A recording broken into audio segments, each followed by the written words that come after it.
O desafio de Golias. Ajuntaram os filisteus as suas tropas para a guerra, e congregaram-se em Socó, que está em Judá, e acamparam-se entre Socó e Azeca, em Éfes-Dami. Porém Saul e os homens de Israel se ajuntaram, e acamparam no vale de Elá, e ali ordenaram a batalha contra os filisteus. Estavam estes num monte do lado da Lém, e os israelitas no outro monte do lado da Quém, e entre eles o vale. Então saiu do arraial dos filisteus um homem guerreiro, cujo nome era Golias, de Gate, da altura de 6 côvados e 1 palmo. Trazia na cabeça um capacete de bronze e vestia uma couraça de escamas, cujo peso era de 5.000 ciclos de bronze. Trazia caneleiras de bronze nas pernas e um dardo de bronze entre os ombros. A haste da sua lança era como o eixo do tecelão, e a ponta da sua lança de 600 ciclos de ferro, e diante dele ia o escudeiro. Parou, clamou às tropas de Israel e disse-lhes: para que saís, formando-vos em linha de batalha? Não sou eu filisteu e vós servos de Saul? Escolhei dentre vós um homem que desça contra mim. Se ele puder pelejar comigo e me ferir, seremos vossos servos. Porém, se eu o vencer e o ferir, então sereis nossos servos e nos servireis. Disse mais o filisteu: hoje afronto as tropas de Israel. Dai-me um homem para que ambos pelejemos. Ouvindo Saul e todo Israel estas palavras do filisteu, espantaram-se e temeram muito. Davi era filho daquele efrateu de Belém de Judá, cujo nome era Jessé, que tinha 8 filhos. Nos dias de Saul, era já velho e adiantado em anos entre os homens. Apresentaram-se os 3 filhos mais velhos de Jessé a Saul, e o seguiram à guerra. Chamavam-se Eliabe, o primogênito, o segundo Abinadab e o terceiro Samá. Davi era o mais moço, só os 3 maiores seguiram Saul. Davi, porém, ia a Saul e voltava para apacentar as ovelhas de seu pai em Belém. Chegava-se, pois, o filisteu pela manhã e à tarde, e apresentou-se por 40 dias. Disse Jessé a Davi, seu filho: leva, peço-te, para teus irmãos um éfa deste trigo tostado, e estes 10 pães, e corre a levá-los ao acampamento a teus irmãos. Porém, estes 10 queijos leva-os ao comandante de 1000, e visitarás teus irmãos, a ver se vão bem, e trarás uma prova de como passam. Saul e eles e todos os homens de Israel estão no vale de Elá, pelejando com os filisteus. Davi, pois, no dia seguinte, se levantou de madrugada, deixou as ovelhas com um guarda, carregou-se e partiu, como Jessé lhe ordenara. E chegou ao acampamento quando já as tropas saíam para formar-se em ordem de batalha, e a gritos chamavam a peleja. Os filisteus, os israelitas e filisteus se puseram em ordem, fileira contra fileira. Davi, deixando que trouxeram os cuidados do guarda da bagagem, correu à batalha, e chegando perguntou a seus irmãos se estavam bem. Estando Davi ainda a falar com eles, eis que vinha subindo do exército dos filisteus o duelista, cujo nome era Golias, o filisteu de Gate, e falou as mesmas coisas que antes falara, e Davi o ouviu. Todos os israelitas, vendo aquele homem, fugiam de diante dele, e temiam grandemente, e diziam uns aos outros: vistes aquele homem que subiu? Pois subiu para afrontar a Israel. A quem o matar, o rei o cumulará de grandes riquezas, e lhe dará por mulher a filha, e a casa de seu pai isentará de impostos em Israel. Então falou Davi aos homens que estavam consigo, dizendo: que farão aquele homem que ferir a este filisteu, e tirar a afronta de sobre Israel? Quem é, pois, este incircunciso filisteu, para afrontar os exércitos do Deus vivo? E o povo lhe repetiu as mesmas palavras, dizendo: assim farão ao homem que o ferir. Ouvindo Eliabe, seu irmão mais velho, falar aqueles homens, acendeu-se-lhe a ira contra Davi e disse: por que desceste aqui? E a quem deixaste aquelas poucas ovelhas no deserto? Bem conheço a tua presunção e a tua maldade. Desceste apenas para ver a peleja. Respondeu Davi: que fiz eu agora? Fiz somente uma pergunta. Desviou-se dele para outro e falou a mesma coisa, e o povo lhe tornou a responder como dantes. Ouvidas as palavras que Davi falara, anunciaram-nas a Saul, que mandou chamá-lo. Davi disse a Saul: não desfaleça o coração de ninguém por causa dele. Teu servo irá e pelejará contra o filisteu. Porém Saul disse a Davi: contra o filisteu não poderás ir para pelejar com ele, pois tu és moço ainda, e ele guerreiro desde a sua mocidade. Respondeu Davi a Saul: teu servo apacentava as ovelhas de seu pai, quando veio um leão ou um urso e tomou um cordeiro do rebanho. Eu saí após ele e o feri, e livrei o cordeiro de sua boca. Levantando-se ele contra mim, agarrei-o pela barba, e o feri e o matei. O teu servo matou tanto o leão como o urso. Este incircunciso e filisteu será como um deles, porquanto afrontou os exércitos do Deus vivo. Disse mais Davi: o Senhor me livrou das garras do leão e das do urso. Ele me livrará das mãos deste filisteu. Então disse Saul a Davi: vai-te, e o Senhor seja contigo. Saul vestiu a Davi da sua armadura, e lhe pôs sobre a cabeça um capacete de bronze, e o vestiu de uma couraça. Davi cingiu a espada sobre a armadura e experimentou andar, pois jamais havia usado. Então disse Davi a Saul: não posso andar com isto, pois nunca o usei. E Davi tirou aquilo de sobre si. Tomou seu cajado na mão e escolheu para si 5 pedras lisas do ribeiro, e as pôs no alforje de pastor, que trazia, a saber, no surrão, e lançando mão da sua funda, foi-se chegando ao filisteu. O filisteu também se vinha chegando a Davi, e o seu escudeiro ia diante dele.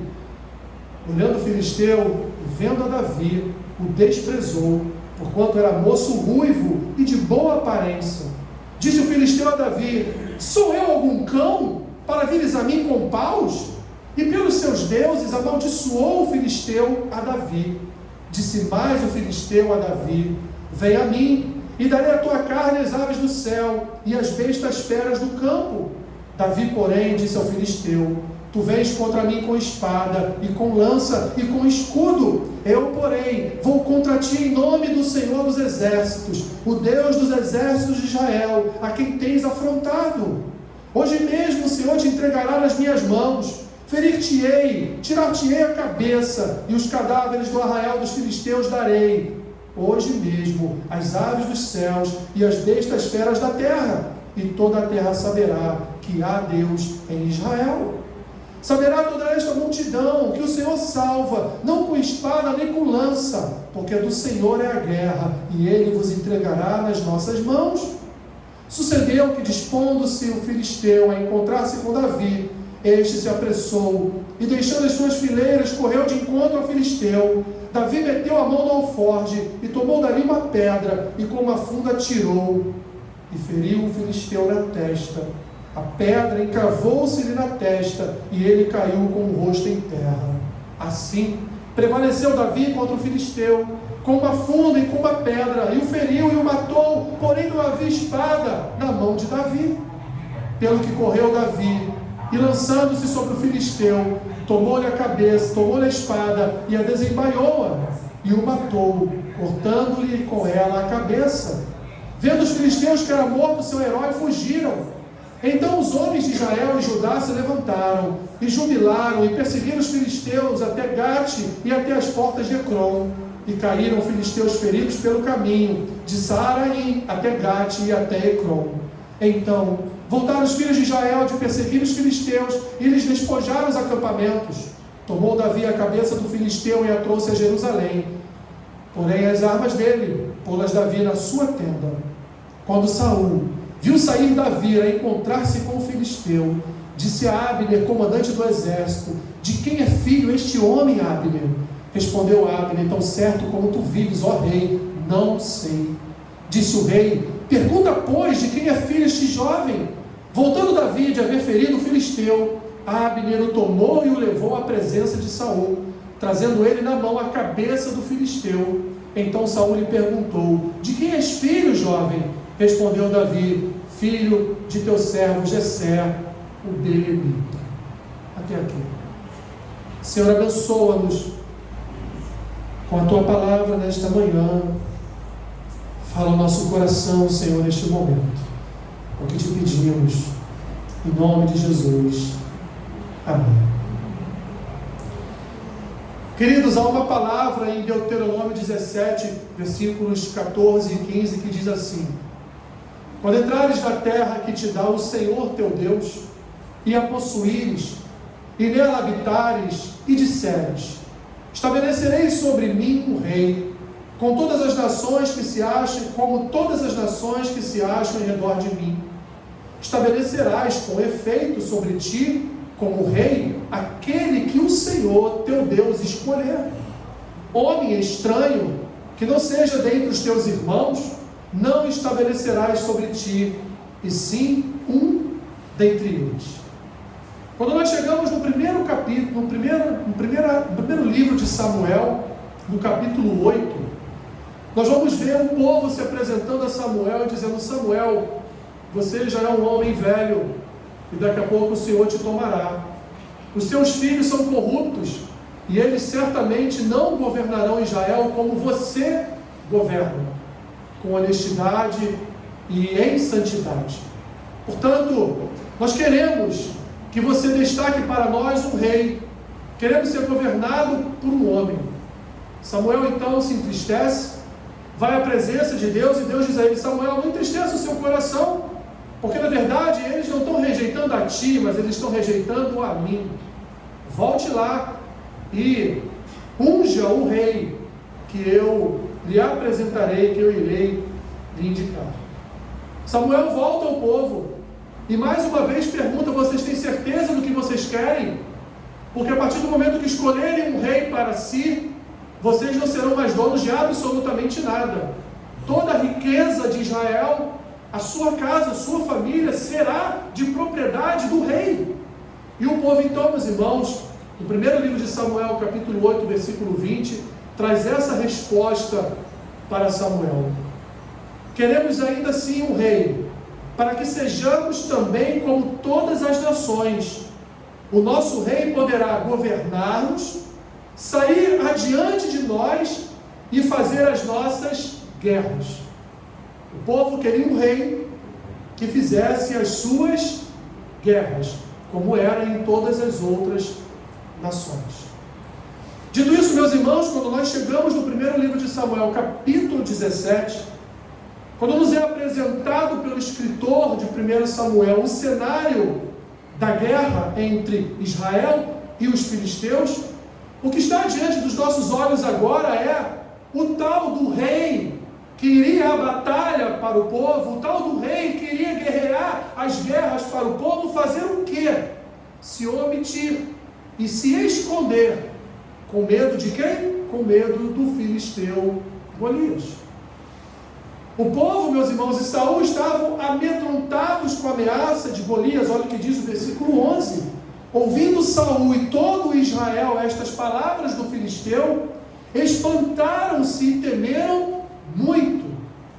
O rei eleito pelo povo, mas já rejeitado por Deus por causa da sua desobediência, como está registrado no capítulo 15 do 1 Samuel, sabe que não pode, ou não contém, ou não tem mais a presença ou a proteção de Deus na sua vida. O Espírito do Senhor não estava mais sobre Saul, não habitava mais sobre Saul, e portanto, meus irmãos, ele sabia que se ele fosse à guerra contra um filisteu, certamente ele seria morto. Estamos aqui diante de uma história que nos apresenta um paradoxo. O que seria um paradoxo? Quase uma contradição. No sentido, meus irmãos, que o texto nos apresenta dois personagens. Apresenta alguns personagens, mas os principais são dois: Davi e Saul. Personagens esses idênticos, mas diferentes ao mesmo tempo. Idênticos, meus irmãos, porque sobre eles havia uma unção real. Os dois foram chamados para reinar sobre Israel. Os dois receberam a oração de Samuel, os dois receberam a unção do profeta e do sacerdote, os dois receberam o Espírito do Senhor. Até o ponto que o próprio Saul profetiza, cheio do Espírito do Senhor. Dois reis, apontados por Deus para reinar sobre a nação. Nisso, eles foram idênticos. Mas havia uma outra diferença, uma diferença entre eles. E essa diferença estava no fato, meus irmãos, de que eles foram rejeitados por lados opostos.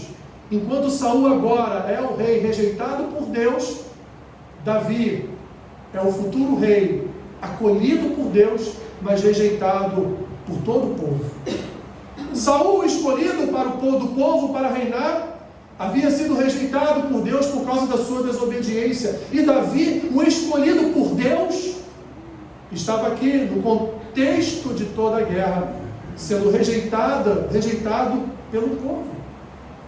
O cenário desta guerra, meus irmãos, vai evidenciar para nós as escolhas de Deus para a nação.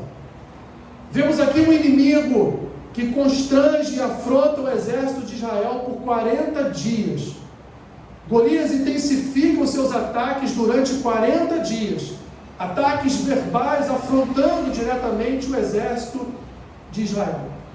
Enquanto Golias prepara o terreno para a sua desejada vitória, Deus, meus irmãos, no oculto, Deus nos seus mistérios, vai preparando o jovem Davi para vencer e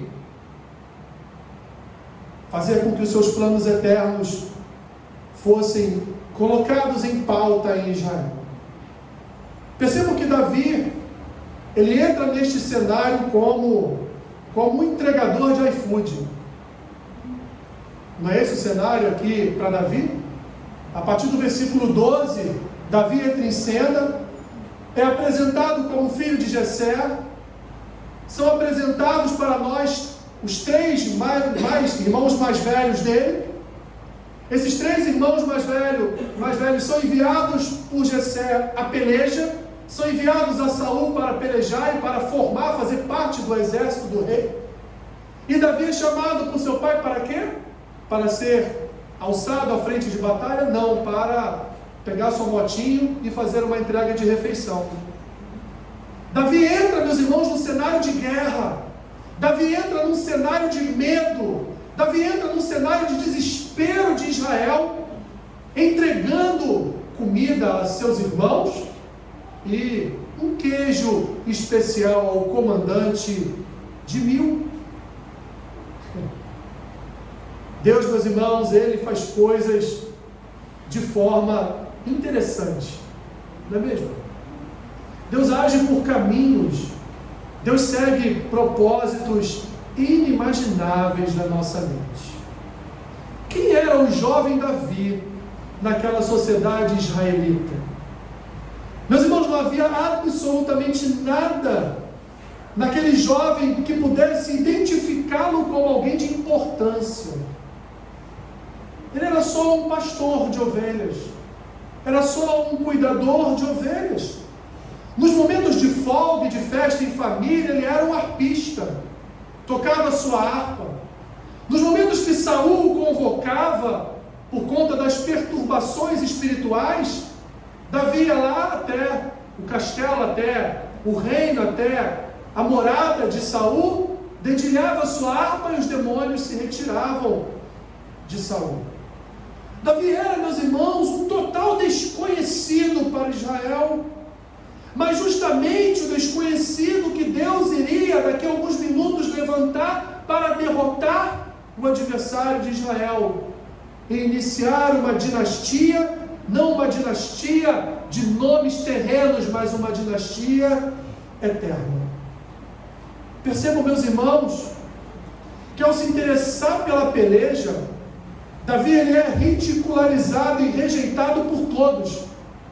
Primeiro ele é ridicularizado, chamado a atenção pelo seu irmão no versículo 28, quando ele abre e diz para ele: cara, o que tu está fazendo aqui?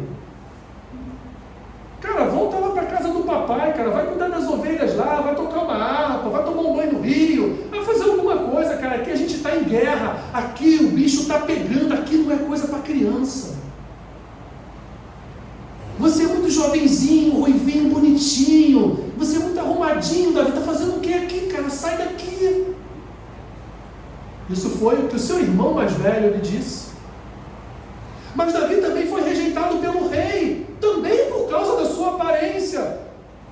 Porque quando o rei ouve falar a respeito de um jovem que está ali perguntando a todos o que está acontecendo, o rei manda chamá-lo, e na presença do rei ele diz: não, Senhor, não tem homem aqui não? Eu vou. E o rei fala para ele: Davi, você é muito moço. Aquele cara que está lá do outro lado, aquele homem experimentado em guerras, aquele homem já matou milhares de outros homens. Olha o seu tamanho, olha o tamanho dele. Olha as armas que ele tem, você não tem nenhuma, você não pode ir à peleja. E Davi, então, meus irmãos, conta na história: olha, eu matei um urso e matei um leão. O que é um homem perto de um urso e de um leão? Mas Davi, meus irmãos, por último, ele é zombado pelo próprio adversário. Nos versículos 42 e 43, vemos o quadro de Golias, da sua altivez e altura também, olhando para a formiga Davi, né? Imagine o cenário, meus irmãos. Golias ali com as suas vestes de guerra, com a sua espada, com o seu escudo, olhando para Davi, um chinelinho de pastor, uma roupinha de pastor, ruivinho, bonitinho, com cara de que ainda tomava Nescauzinho todo dia de manhã. Golias olha para ele, um entregador de iFood, que só foi deslocado para a guerra para entregar comida aos seus irmãos e ao comandante. Golias olha para ele e zomba: é isso que vocês me enviaram? Imagina as tropas de Israel olhando Davi e olhando para Golias e pensando: rapaz, vamos ser escravos desse povo. É hoje que Israel vai perder essa batalha, é hoje que Israel vai ser humilhado. Mas, meus irmãos, Davi carregava consigo um segredo que foi revelado a todos eles. Davi nunca falou em seu próprio nome. Davi nunca levantou sua voz para o seu irmão, para o seu rei e para o adversário de Israel em seu nome. Davi sempre disse que iria em nome do Senhor. Versículos 26, 36, 37, 45, 46 e 47, Davi diz claramente: eu vou em nome do Senhor dos exércitos. Este incircunciso, ele está afrontando não o exército de Israel, ele está afrontando o Senhor dos exércitos. Eu vou diante de ti, você vem diante de mim com espada, com escudo, com armadura, eu vou diante de ti em nome do Senhor. Em nome do Senhor dos exércitos. E hoje mesmo arrancarei a tua cabeça, porque ao Senhor pertence a guerra. Davi, meus irmãos, em nenhum momento foi em seu próprio nome. Apesar de sua pouca idade, apesar dos poucos recursos bélicos à sua disposição, ele nem mesmo quis usar a armadura do rei. Apesar de sua nenhuma experiência numa guerra, em que pese ter matado um leão e um urso, apesar, meus irmãos, da rejeição da sua própria família, do rei e a afronta do seu adversário, Davi vence corajosamente o forte e gigante soldado filisteu. Esse é o resumo da ópera. Esse é o resumo do contexto. Mas, meus irmãos, eu quero dizer algo para você nesta manhã que talvez você não tenha ouvido. Porque todas as vezes que ouvimos falar de Davi e Golias, todas as vezes que ouvimos falar dessa história, Davi sempre é exaltado, Davi sempre é glorificado, Davi é o vencedor, Davi é um exemplo de coragem, Davi é um exemplo de perseverança, Davi é um exemplo de que quando nós vamos em nome do Senhor, nós somos vitoriosos. Mas não, meus irmãos, eu quero dizer para vocês nesta manhã que esta história não se trata sobre a vida de Davi. Essa história não se trata sobre o gigante Golias, essa história não se trata sobre o exército de Israel, essa história não se trata de Saul, essa história, meus irmãos, não se trata dos personagens que estão aqui dispostos nesse contexto. Essa história, meus irmãos, ela fala de um Deus soberano que prescreve os seus propósitos na história do seu povo. Essa história nos remete a um Deus que é Senhor dos exércitos. Essa história nos remete a um Senhor que dá do seu espírito a um homem E esse homem só vence porque nele está o Espírito do Senhor. Essa história não fala da coragem do braço humano. Essa história não fala da intrepidez de um jovem cristão. Não, meus irmãos. Essa história fala do Deus que cuida do seu povo. Essa história fala do Senhor que cuida da sua nação, que cuida da sua igreja, que cuida daquele contexto, daquele povo, daquela nação. E ainda que aos olhos de todos eles fosse impossível, aquele jovem vai e vence. Lembra, meus irmãos, de como Deus faz coisas interessantes. Queridos, servimos ao Senhor que esmaga e corta cabeças. Desde o princípio, desde Gênesis, já nos foi prometido que o Senhor um dia pisaria a cabeça da serpente. Ele esmagaria a cabeça da serpente no futuro. Quando nós voltamos a alguns capítulos do primeiro livro de Samuel, nós vamos nos deparar com uma história registrada, 1 Samuel capítulo 5, a história da Arca da Aliança no templo de Dagon. Assim que os filisteus tomaram a arca dos filhos de Eli, Ofni e Finéias, eles levaram essa arca para uma cidade dos filisteus e lá depositaram essa arca frente à imagem de Dagon, que era um dos deuses dos filisteus. Pela manhã, quando os sacerdotes de Dagon entraram no templo, encontraram a imagem de Dagon, de joelhos diante da arca da aliança, que era a presença do Senhor em Israel.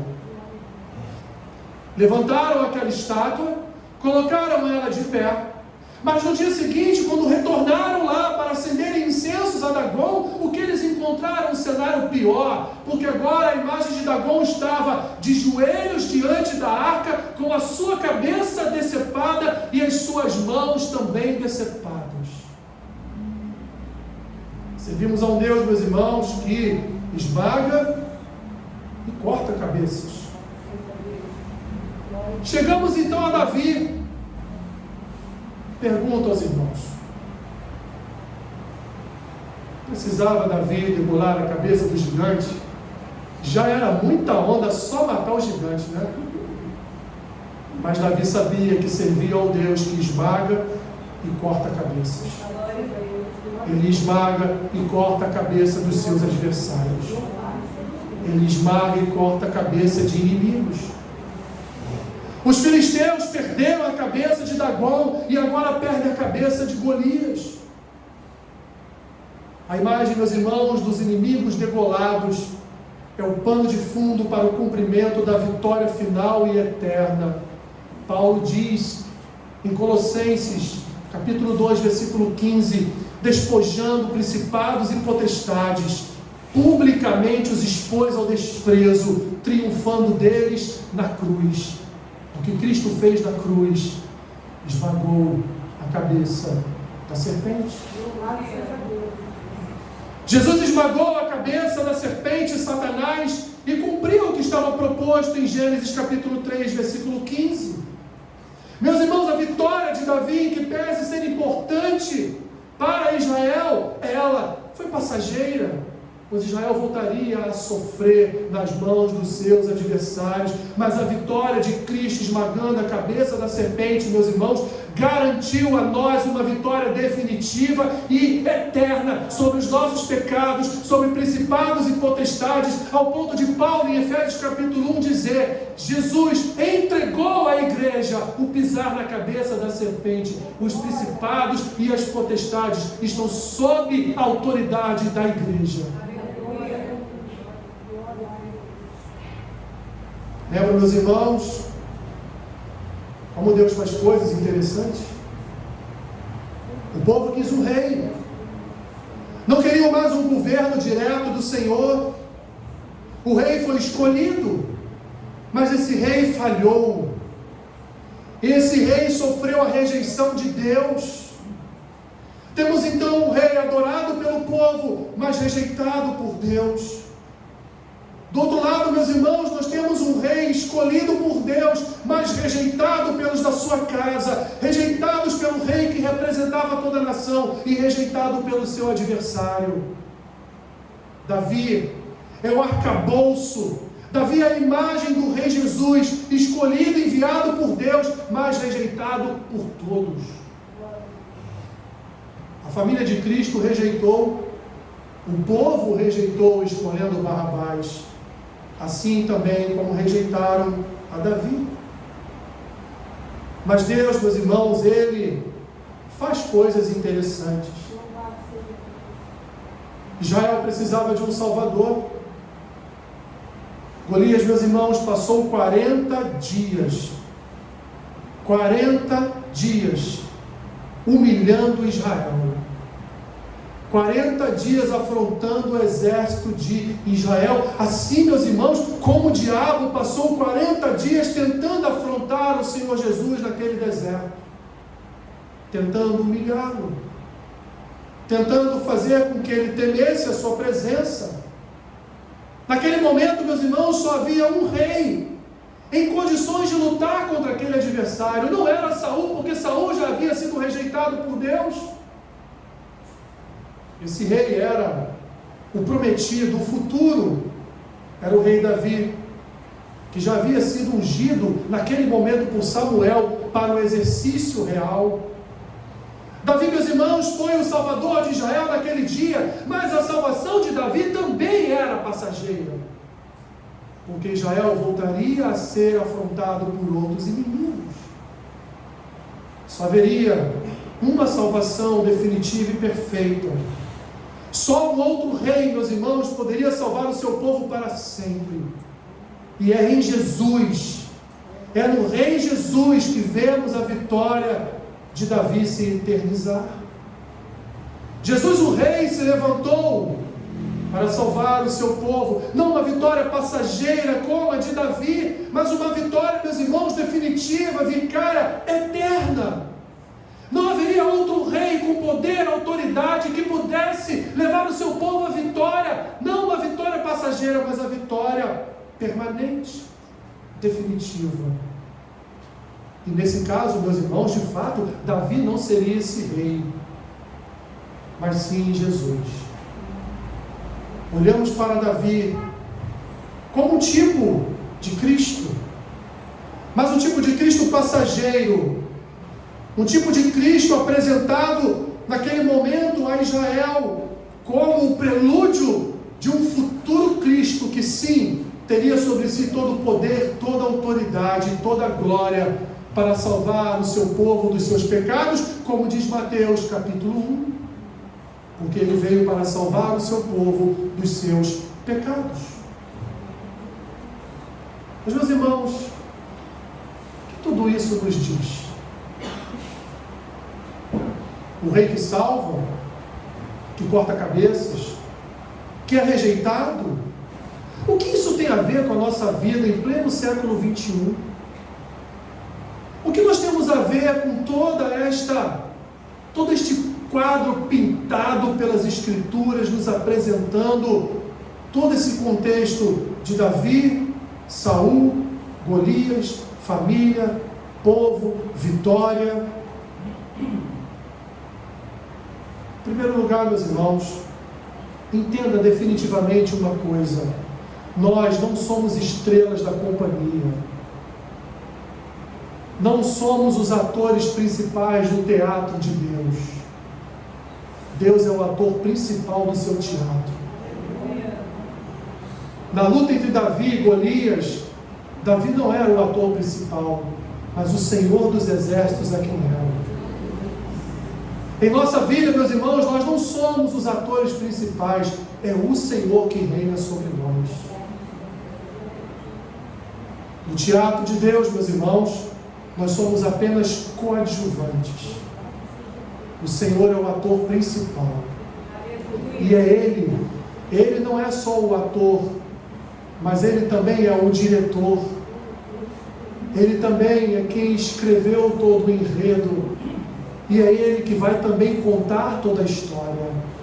Nós somos apenas ali participantes do seu teatro, mas Ele é o dono da peça. Em segundo lugar, meus irmãos, sendo assim, e é melhor que seja assim, vivemos então de que forma? Vivemos confiando plenamente na soberania de Deus e no seu cuidado. Você acha que Davi foi diante de Golias porque ele tinha coragem? Não. Ele foi diante de Golias porque ele sabia que Deus era com ele. Aleluia. Ele foi responder à afronta do adversário porque ele sabia, como ele mesmo vai declarar a Golias, o Senhor é o Senhor da guerra. Ele é o Senhor dos exércitos. Ele é que faz vencer. Ele é que faz perder, como foi em Ai. Ele é que dá vitória. Ele é que conduz a derrota. Ele é que faz cair. Ele é que levanta. Ele é que faz todas as coisas. Em terceiro lugar, meus irmãos, Davi não foi em seu próprio nome. Vários versículos demonstram o jovem já tendo a percepção no seu coração que as suas lutas deveriam primeiro serem vencidas por Deus. E isso vai se comprovar quando Davi chega ao trono de Israel. Em todas as lutas e batalhas que Davi travou, ele antes orava ao Senhor, ele buscava a face de Deus e buscava do Senhor as estratégias para ser vitorioso. Você busca do Senhor estratégias para a vitória? Você lança diante do Senhor e diz: Senhor, eu não vou enquanto o Senhor não me disser como eu tenho que ir. Você faz isso? Em quarto lugar, meus irmãos, rejeição não é sinônimo de derrota. Muito pelo contrário, rejeição, meus irmãos, é a vitamina necessária para perseverar. Jesus foi rejeitado pelos seus. Davi foi rejeitado pelos seus. Jesus foi rejeitado por todo o povo. Davi foi rejeitado pelo povo. Aliás, Davi foi rejeitado por aquele que era o mais importante do povo, que era o rei. Jesus foi afrontado por seus adversários e foi parar no madeiro, na cruz. Davi foi afrontado por adversário. E Davi arrancou a cabeça do seu adversário, como Cristo pisou a cabeça do seu adversário naquele madeiro e na sua ressurreição. Rejeição não é sinônimo de derrota, mas é um exercício para perseverar. Em quinto lugar, meus irmãos, Paulo, ao escrever a Timóteo, ele exorta o jovem Timóteo, aí sim, a ser corajoso. Mas corajoso em que sentido? No sentido de não temer as circunstâncias, quando várias e várias pessoas taparem seus ouvidos para não ouvir a voz de Deus, para não ouvir a palavra. Lembre-se, Deus faz coisas interessantes. Quem era Timóteo para ser um pastor? Um jovem completamente despreparado, que Paulo enviou. E apesar de Paulo ter ensinado, apesar de Paulo ter escrito a ele, apesar de Paulo ter acompanhado, era só um jovem dirigindo uma congregação.